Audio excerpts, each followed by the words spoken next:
S'amuser à se perdre, se retrouver nez à nez avec une œuvre d'art et poursuivre son chemin à la recherche de trolls. Ces créatures mythologiques se cachent dans le pays de Bray, à Massy, dans un labyrinthe nommé Armasia. Le maître des lieux est anglais, Jeff est un artiste. Il a créé ce dédale végétal le plus long du monde en 2002. 4000 hêtres plantés minutieusement et entretenus toute l'année pour rendre l'endroit magique, comme ces labyrinthes de la Renaissance. Mon objectif, c'est de faire un labyrinthe qui est aussi une grande sculpture. D'ailleurs, des fois, les gens disent « mais c'est dommage, tu es sculpteur et depuis le temps que tu fais le labyrinthe, tu ne sculptes plus ».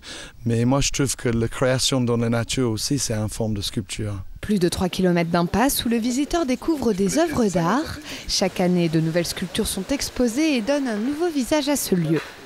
Entre parcs de sculptures, jardins et musées en plein air, chacun y trouve son compte.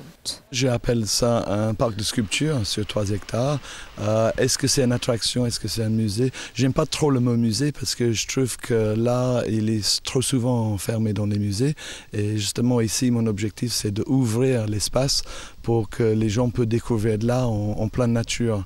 Donc là, ici, il va côtoyer les petits lapins, les taupes et les oiseaux qui font les nids dans les arbres. À Armasia, la poésie se mélange à la créativité. Pas étonnant de croiser alors des ours polaires, des chèvres réclamant des pommes ou un endroit caché pour les amoureux. Ici, petits et grands peuvent vaquer comme bon leur semble. Armasia, c'est aussi de nombreuses soirées à thème, des concerts et des expos d'art contemporain. De quoi se changer les idées après le grand bol d'air passé en compagnie des trolls.